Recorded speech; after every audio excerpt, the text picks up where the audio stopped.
Hello and welcome to Movie Night with Andy and Gabe. I'm Andy. I'm Gabe. And this week we decided to do something a little different.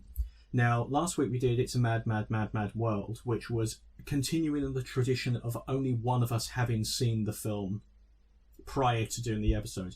Cloverfield was the first time we both watched a film for the show that we had both already seen.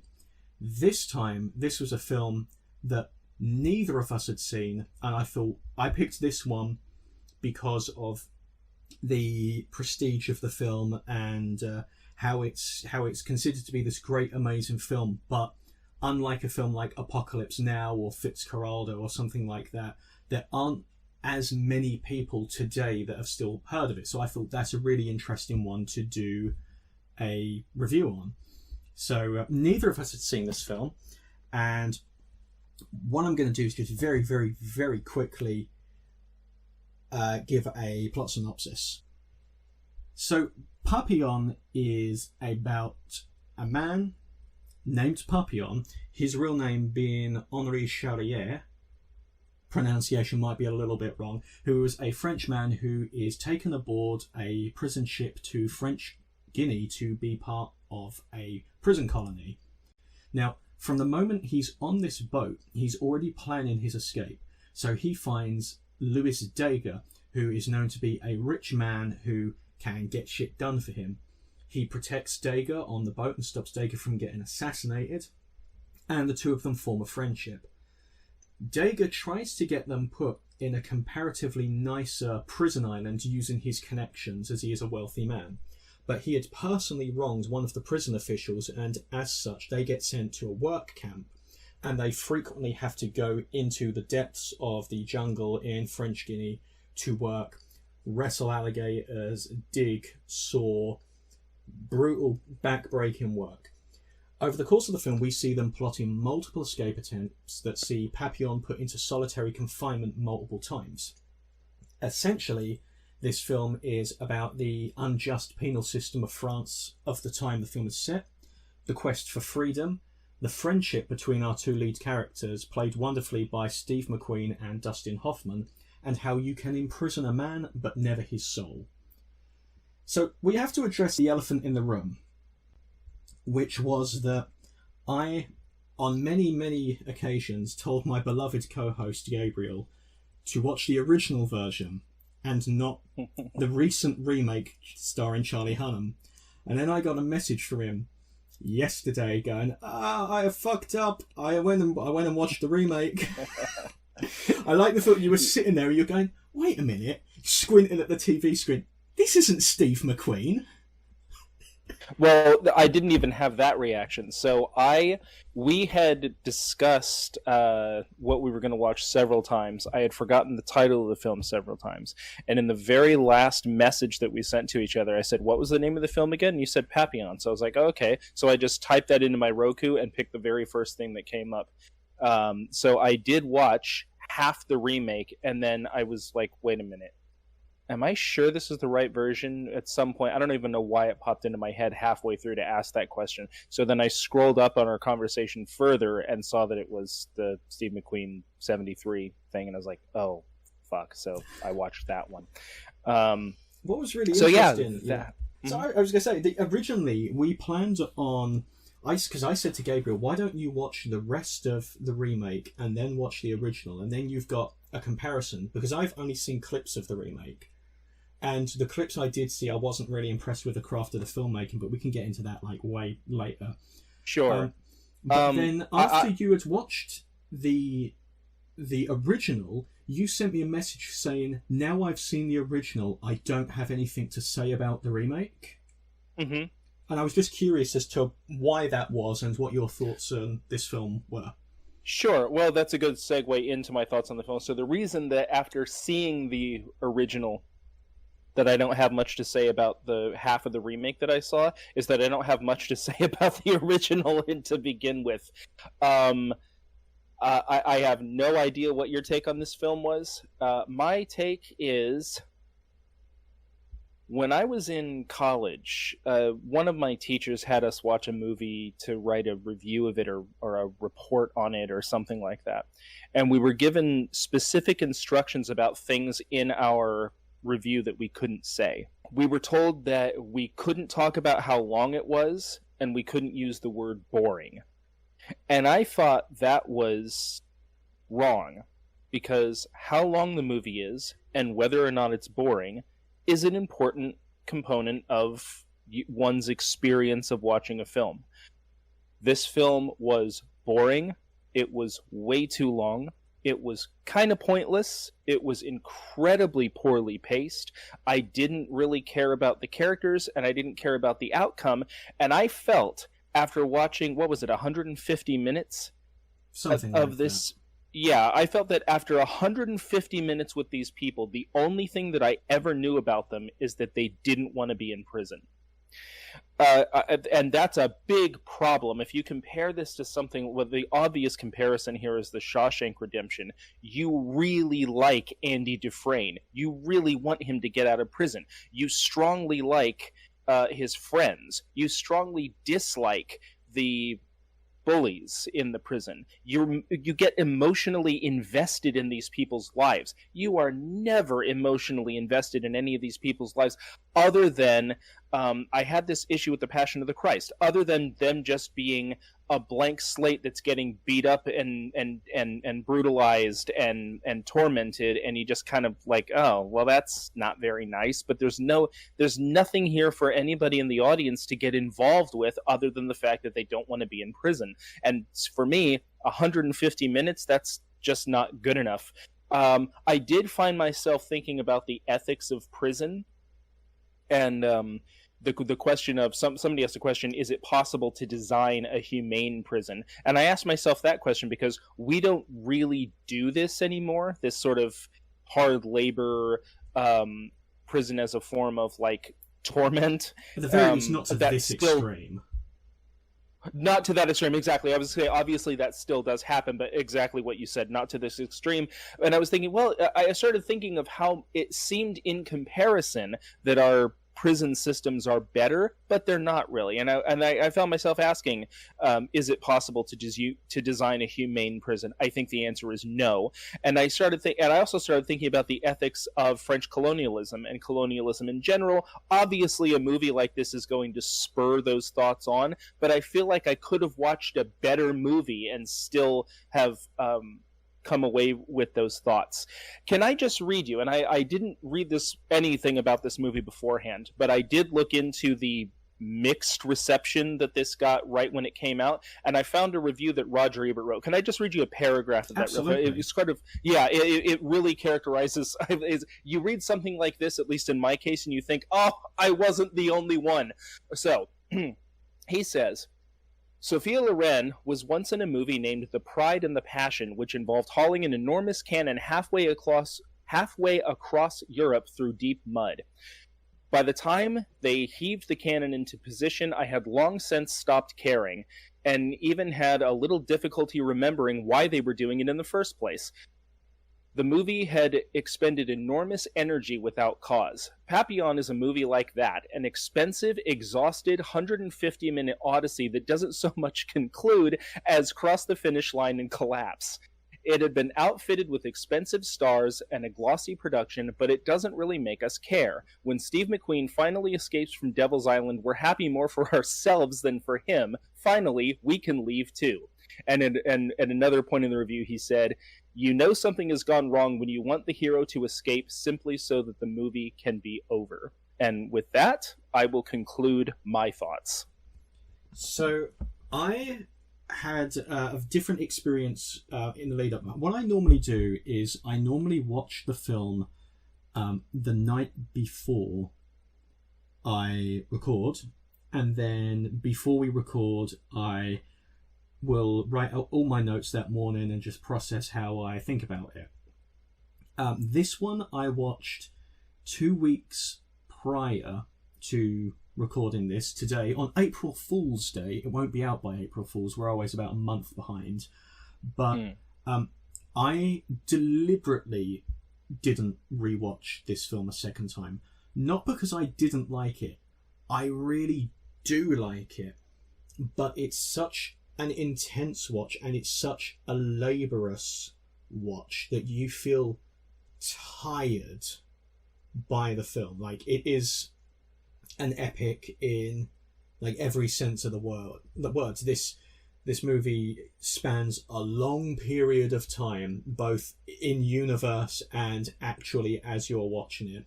It is a very, very harsh, unforgiving movie, and I would say, to the movie's credit, you feel like you're in prison with them. For me, I thought it was an excellent movie, but I also didn't want to rewatch it anytime soon. But for me, it really worked. I have a particular interest in movies from the 70s. The 70s had a love affair with what I'd call jungle movies. You had Fitzcarraldo, Apocalypse Now, Aguirre, Sorcerer, and Papillon. And these movies set in like the hot, intense, like depths of the jungle, people suffering, they're miserable. I don't know why it's my shit, but it is. So I already was really into the aesthetic that the film was doing, the type of thing that the film was trying to do. But on top of that, it's a prison break movie, which is something that I know nothing about, to the point where the next morning after watching the film, I went, I suppose it is a very different film from The Great Escape. And then I went, wait a minute, that was Steve McQueen as well. but for me, because when you explained why you didn't like the film, my response was, I agree with the majority of it, but that's why I like it. Mm-hmm. Because I didn't find the film boring. I felt that I always wanted to know what the next step in their plan was, and what the next twist or turn would be, and how their relationships would change and develop. But I was never bored by it. I got tired. But say, like, I'll rag on Twilight. Twilight is a movie that, all memes aside about Twilight being bad, I found that boring to the point where I couldn't sit still during it. I was fidgeting a lot, and and I won't pretend like I didn't look to see how much more of this film there was at a couple different points. But I'd say I felt the length, but in a good way, where I came out of this film and I felt that this one had been a positive experience for me. But I do agree with one thing in particular, which you said about the pacing. But I don't know if my complaint with the pacing will be the same as your complaint. My complaint with the pacing was that I thought it was very hard to understand how much time had passed. So so like when our hero Papillon is put into solitary confinement, I was under the impression that he was in there for 6 months, but I also think he might have been in there for 2 years. And I'm sure someone will nitpick this and go, shouldn't you know this? But the truth is that from the film, I can't clearly remember. I found the whole passage of time in the film to be difficult for me to work out, which on one hand you could argue puts you in a similar position to the characters who are in the prison system, and it's monotonous and tiring. But on the other hand, I felt that if this is an epic that spans many years, which it is, this film happens over the course of about a decade, I almost felt watching it like this could have been a year of their life. I get what you're saying, and it was 2 years at first, and then after he gets recaptured, he's back in there for 5 years, and then that's when he has white hair and he's frail and all that. Yeah, and Yeah. So my main disagreement is while I definitely think the characters in this movie are not as good as the characters in The Shawshank Redemption, I will completely say that. And I don't think that this film is necessarily as good as The Shawshank Redemption either. But for me, I quite liked how the characters bounced off of each other, and they're just sort of like the moments where they don't interact, like when Papillon is in solitary confinement and you have that shot of him in the corner of his cell and he looks into the box that he has been handed and he looks in disbelief and you can't see what's in the box, and it's kind of a tense, like, what is going on moment, and then he reaches in and it's a coconut and it's been sent to him by his friend for no other reason than that Louis Dager is like, I'm still loyal to you and I still support you and I'm going to protect you. And Papillon going through all of this because of his refusal to give up his friend. And when they kind of meet back again by the end of the movie, I did believe in their friendship, and I did believe that these were characters who had been not only on a journey together, but their journeys apart from each other, and how that bond still did kind of keep them connected. And the reason I'm going to invoke the remake is the clips I've seen of the remake, that scene where he finds the coconut, it just immediately cuts to showing the coconut in the box. There's no tension. Yeah. There's no, like, what is in there. There's no moment of relief when you find out that actually it's a good thing in the box and he's got a friend. Like, that moment is technically present in the remake, but they don't build the tension to finally the relief of, oh, thank God it's a coconut. You know what I mean? Yeah, I do, and I guess I'll talk about the remake a little too. Having seen the first half of it, it is the remake. Well, actually, let me say first, I want to make clear. I'm not sure if it came off this way, but if it did, I just want to clarify. I didn't dislike this movie because it wasn't like The Shawshank Redemption. Like, it doesn't have to be. The Shawshank Redemption is kind of a standalone it's the thing in Shawshank itself. Redemption. Like, exactly, that's exactly right. It doesn't have to be that. I was just kind of explaining, like, what I think a movie like this would have to do in order to get me invested in it. It has to be more than just these guys want to break out of prison and that's their motivation throughout the film. Having said that, their friendship, for whatever it's worth, was very well depicted, I think, in exactly the way you're describing.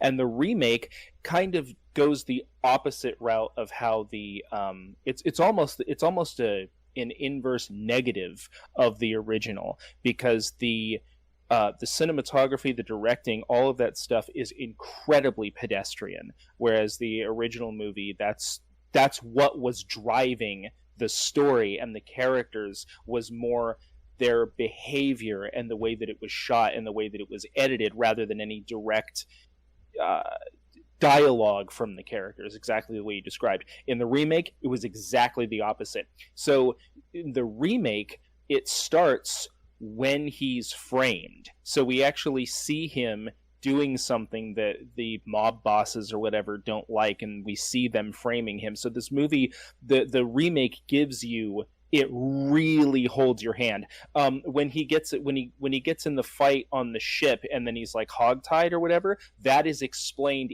It's explained in the remake exactly what that punishment is and exactly what that punishment is doled out for. And it's not explained at all in the original. So the remake really holds your hand through a lot of that stuff. Yeah, the original just shows it and goes, look, they did this to him. This isn't acceptable. Yep. Like, they don't need to be like, right, all right, now you walk the plank. Like, yeah. exactly.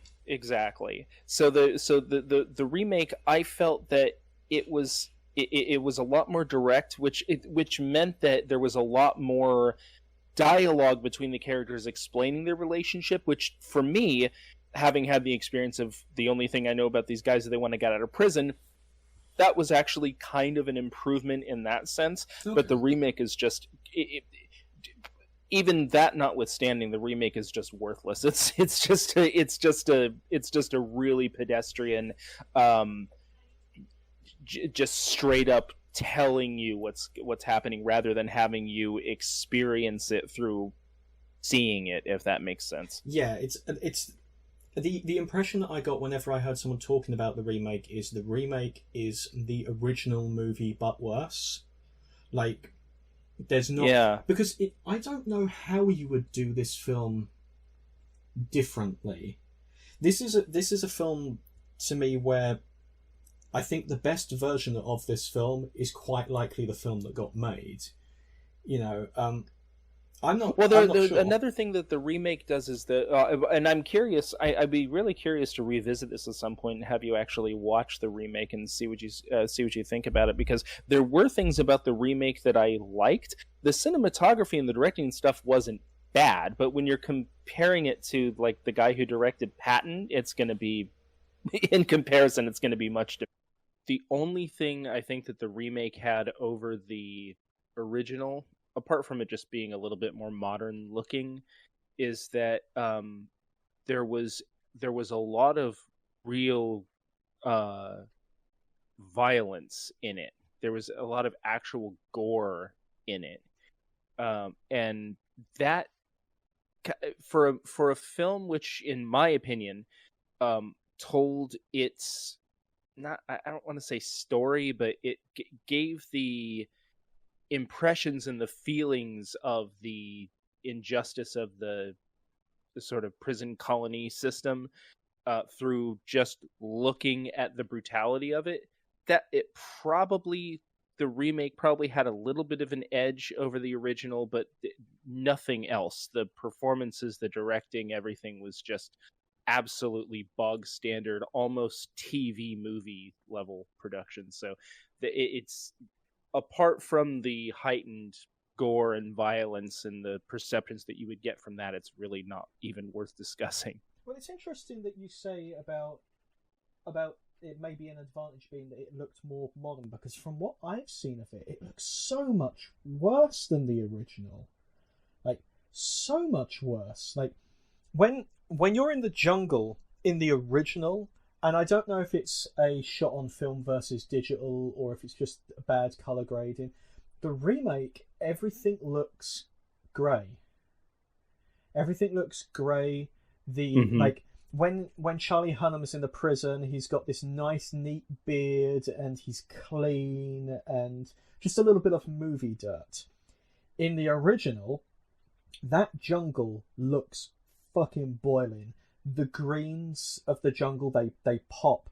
The sun is really vivid, really vibrant. You can practically feel it. Steve McQueen looks like shit the entire film. Like, he doesn't look like a movie on a set. He looks like he's in a prison. Like, he's always covered in sweat and grime and grit, and it feels so much more authentic to me than what the new one does. Like, the new one might have technically been recorded in like higher resolution, but I don't think the new one looks better.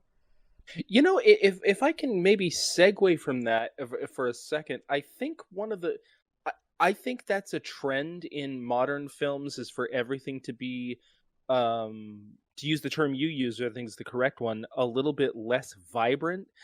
Like, it may have something to do with the fact that, like, color film back in the 60s and 70s was like, you wanted to show color, as opposed to now where you want to show exactly what you said, resolution.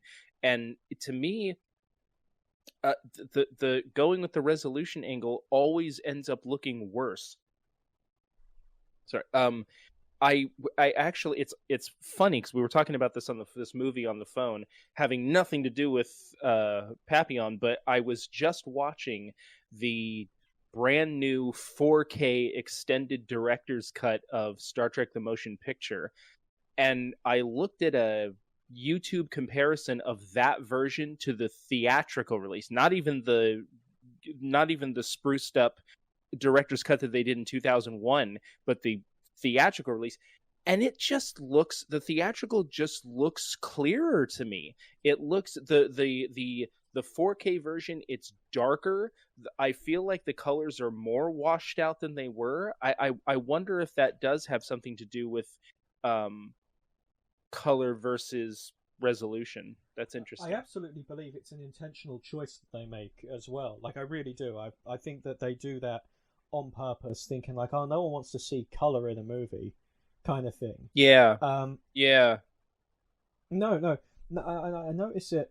I noticed it a lot, and that was when I was looking at clips from the remake. That was the first thing that really truly jumped out to me, was that for a movie made in, I want to say, 2019, maybe a little bit I think earlier so. than Yeah. that.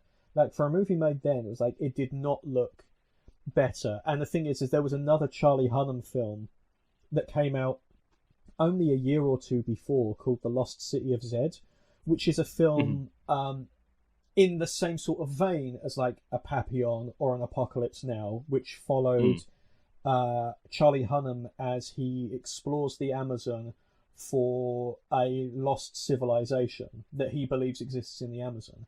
And to compare that movie, keep in mind, same actor as well, same actor, same time period, but still trying to evoke the 70s, like, New Hollywood kind of shtick. That movie looks so much better. So much better. But even then, I think that film looks a bit duller than what I'd like. Basically, I kind of think, like, if you're going to be setting something in a jungle, you want it to actually look like it's hot. And the way that an audience interprets heat is through the color palette. That's why, like, Mad Max Fury Road goes all in with the vibrant, like, orange color grading, where they adjusted and brought all that out, because it just brings the heat so much more. It makes you kind of almost feel the environment that the movie is taking place in. And that's something I think Papillon is fantastic at. I had heard that it might have been shot in parts, like, around some of the real prison camp. I don't know if that's true. The prison camp was, as far as I'm aware, no longer running by the time the film was made. But I think some of it might have been the actual camp. I'm not sure. I think I read that it was. I don't think the structures still existed, but I think they did film in a lot of the locations where that stuff actually took place. And it might actually, as I'm thinking about it, I wonder. There's an academic subject called post-colonialism. I wonder if this movie or those events have been in any way used by people in that field to discuss, but when that movie came out, the colonial system wasn't that far away, if you know what I mean. It hadn't been gone for that long, and it has at this point. I wonder if that's ever been talked about. That'd be worth looking into. I see, it might be, and the reason why I would wonder, I mean, because this film, I think, is actually given a pretty damning criticism of like French colonialism. Did you really think so? See, I didn't think that the movie commented on. That's one of my problems with it, is I didn't feel like the movie commented on French colonialism, other than just showing how much it sucks being in a prison like that.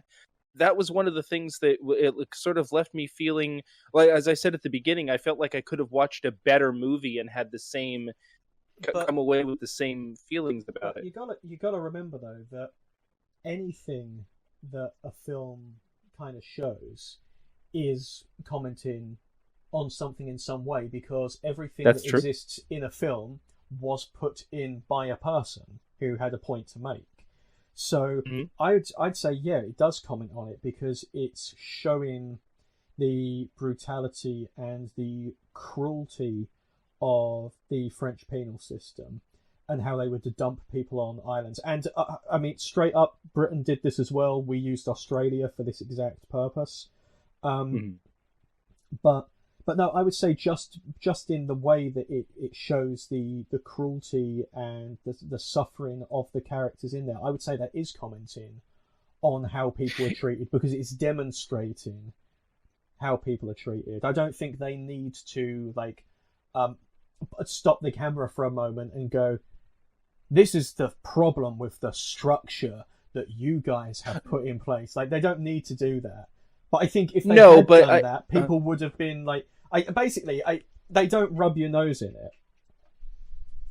Although they do have bit at the end, a bit of narration where they say that Papillon eventually outlived that prison. Which actually, I think that's historically inaccurate. I think that was actually an insert that they made for the movie. I'm pretty sure, if I remember, it's been a while, but I did some post movie research, and by that I mean just looking at Wikipedia, and I think he didn't survive that, or if he did, they never found where he was. But regardless, I don't think that they didn't need to comment on the structure or anything. What I mean is, like, if you take Shawshank Redemption for an example, you really like and are invested in those characters, and you feel that what's happening to them is unjust, because even though Red was guilty and had killed someone, it was a long, long time ago, and the system didn't even care that he did that. The only thing the system cared about was keeping him in prison. You get that sort of context. In Papillon, I didn't feel like I cared about or related to or was in any way invested in these people, other than I didn't know anything about these guys other than the fact that they didn't want to be in prison anymore. And I thought that really detracted from the show don't tell aspect of showing the brutality and the injustice of that system. It's not going to hit you as hard if you're not invested in the people that are in there, if that makes sense. So where I differ with is, because I actually did like the characters, and I also like that the film doesn't feel the need to give them, like, backstory, so to speak. Like, we know why they're both there. We don't know if Papillon actually did it, like committed the crime, but it doesn't matter. Like, it doesn't matter because there's no excuse. Because, you're like, the penal system could be the bigger man, but it's not. With Dager, I think Dager, it's pretty known exactly what he's there for, and that he absolutely does it, and obviously, and how he was a corrupt motherfucker. Yeah, and obviously he banks on his wife to bail him out, but obviously she doesn't love him enough to spend all of the fortune that just. I think it gives you more about those characters than maybe you think for. I think it gives you a fair amount. Well, I know. Well, the irony, or like, it's not really irony, but the funny thing is that the remake actually shows the fact that Papillon did not do what he was accused of, and that he was framed, and it really it makes that yeah, it sort of dumbs down to the audience that element of the movie, and I felt that was actually better left out.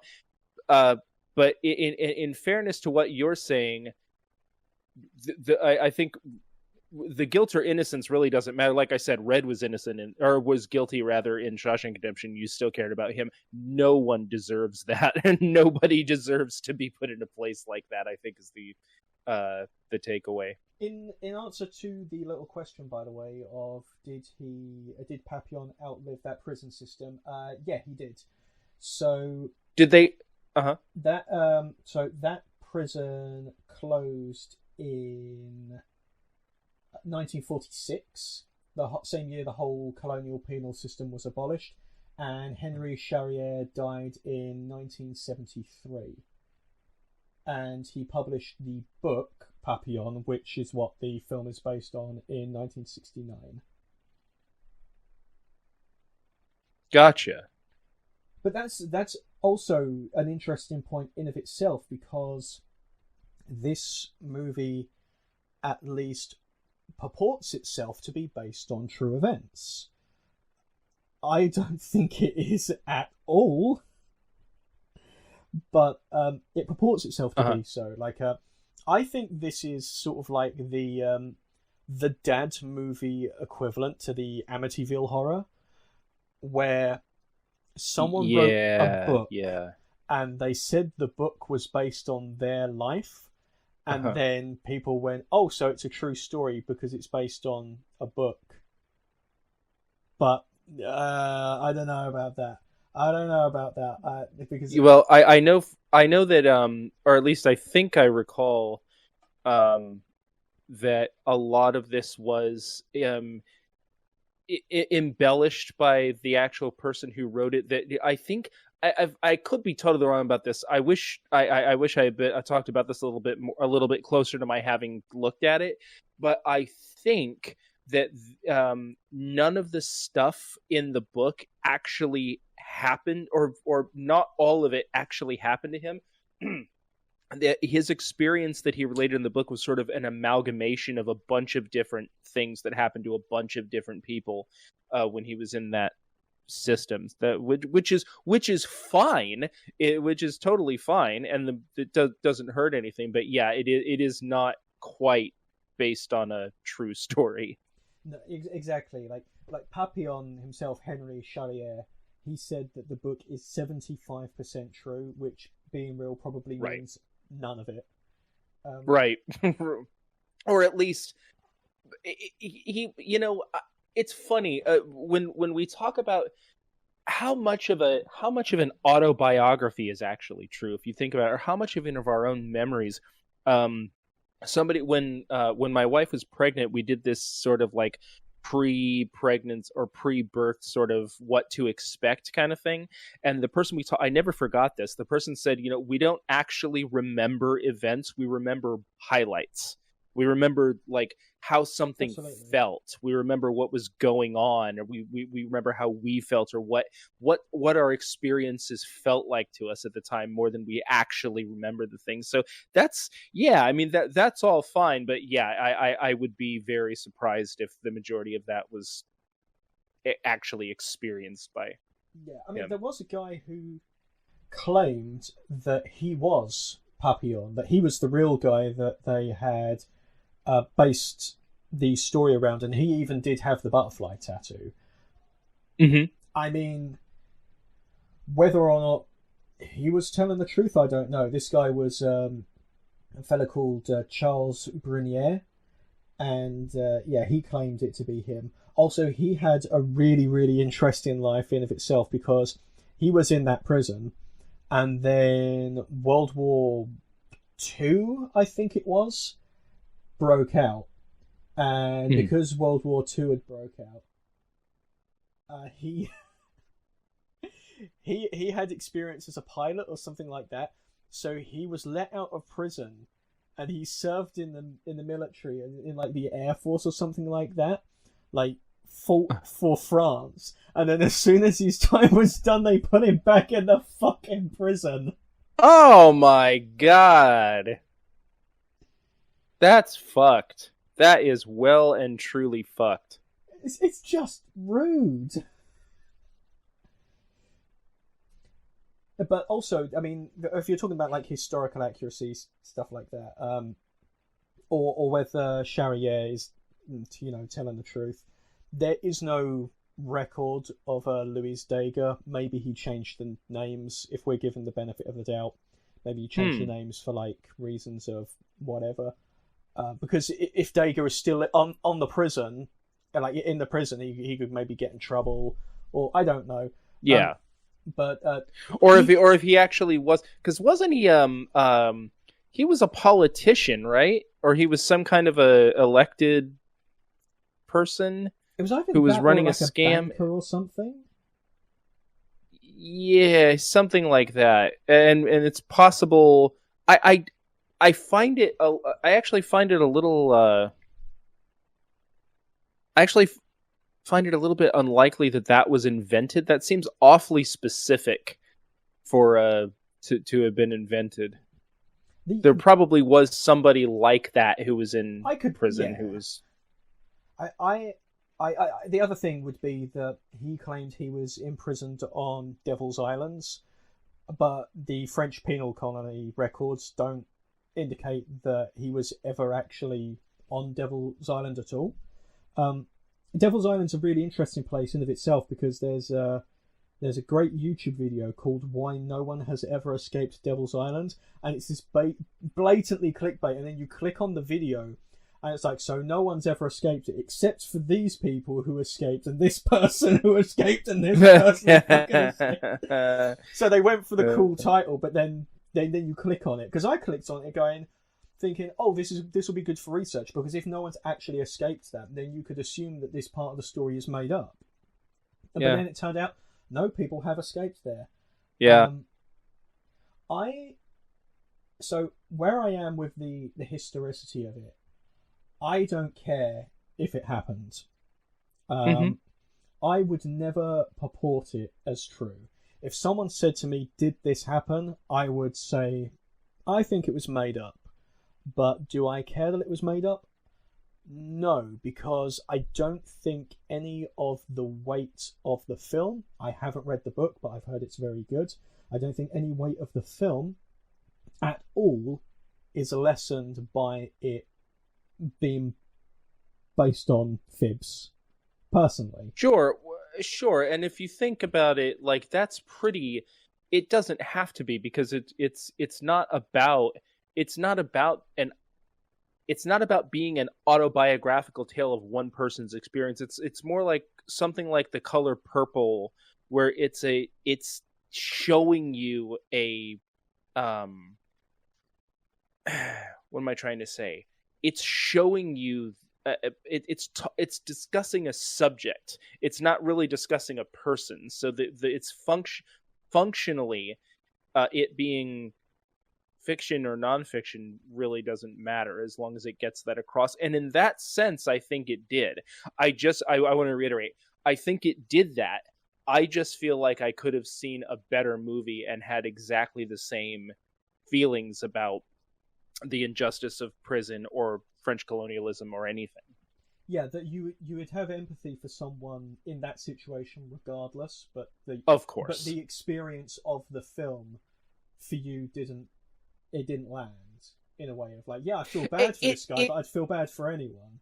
Yeah, it was sort of like my experience watching the Passion of the Christ, where rather than having some kind of religious experience, it was like, oh boy, I hope they stop beating this guy up eventually. Like, it didn't hit me on that kind of level. Yeah, it's kind of like that. No, I get you.